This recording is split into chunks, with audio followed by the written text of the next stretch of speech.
Assalamualaikum warahmatullahi wabarakatuh. Saya Ular Restu Putri dari kelas 6 SIP 4 akan kembali menyampaikan teori. Kali ini teori mengenai perilaku konsumen.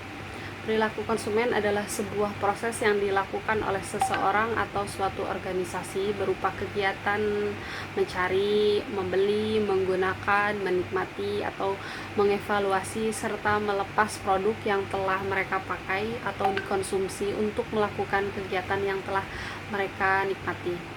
Kemudian perilaku konsumen berlaku pada beberapa tahap, yaitu pada tahap awal sebelum pembelian, tahap selanjutnya saat pembelian, kemudian tahap terakhir ini setelah pembelian. Sebelum melakukan pembelian, para konsumen menggali informasi tentang produk yang mereka inginkan. Kayak kita mau beli sesuatu, pasti kita tanya dulu ini entah itu bahannya dari apa, atau pertanyaan dasar seperti harganya berapa dan lain-lain. Kemudian tahap selanjutnya ini tahap pembelian. Konsumen akan melakukan transaksi dengan produsen. Ini tentu dong, setelah kita cocok dengan apa yang akan kita beli, kita akan melakukan transaksi gitu. Kemudian tahap terakhir yaitu tahap setelah pembelian.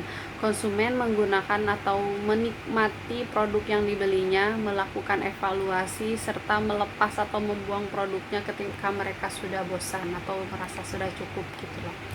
Kemudian dilihat dari pengkonsumsian suatu produk, konsumen dibedakan menjadi dua, yaitu yang pertama, satu, perilaku konsumen rasional.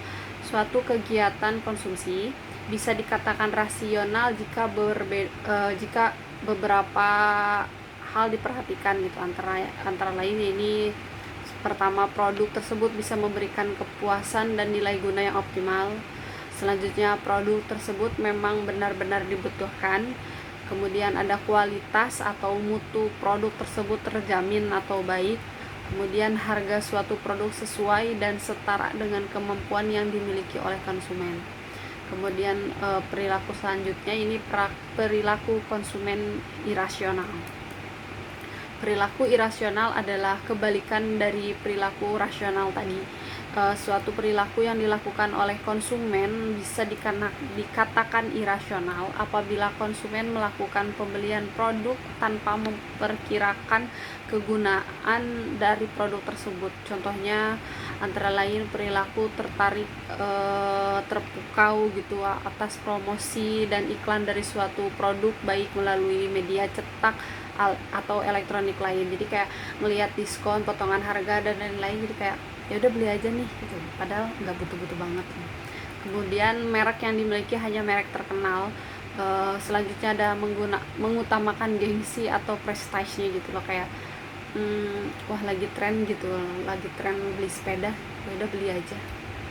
Selanjutnya ada macam-macam perilaku ekonomi. Tentang macam-macam perilaku konsumen, kita ketahui bahwa perilaku yang ada pada konsumen sangat beraneka ragam. Hal ini tentunya dipengaruhi oleh beberapa faktor, yaitu antara lain pertama, teori ekonomi mikro. Teori ekonomi mikro menganggap bahwa setiap konsumen akan selalu berupaya untuk memperoleh kepuasan yang maksimal, di mana konsumen akan terus melakukan pembelian terhadap suatu produk yang bisa memberikannya tingkat kepuasan maksimum. Kepuasan di sini diartikan sebagai kepuasan yang setara atau melebihi marginal utility-nya gitu loh, yang diturunkan dari pengeluaran atau konsumsi yang sama atas beberapa produk yang lainnya. Kemudian ada teori psikologis. Dalam teori psikologis menjelaskan segala sesuatu yang berkaitan dengan faktor-faktor psikologis yang dipengaruhi oleh kekuatan-kekuatan lingkungan di sekitarnya. Dalam bidang psikologis, pembahasan yang terjadi mengenai perilaku konsumen sangatlah kompleks dan rumit, pasti banyak banget, karena proses mental tidak bisa diamati dan dilihat secara langsung. Ya pastinya dong, karena setiap mental atau keadaan seseorang itu pasti berbeda-beda. Kemudian yang ketiga ada teori antropologis. Faktor atau fokus kajian dari teori antropologis seputar ruang lingkup pembelian atau konsumsi yang dilakukan oleh konsumen. Teori menekankan pada perilaku pembelian yang dilakukan oleh sekelompok masyarakat, terutama pada ruang lingkup yang luas, misalkan kebudayaan, kelas-kelas sosial, dan lain sebagainya. Demikian materi singkat yang saya sampaikan mengenai teori konsumen. Sekian, terima kasih. Assalamualaikum warahmatullahi wabarakatuh.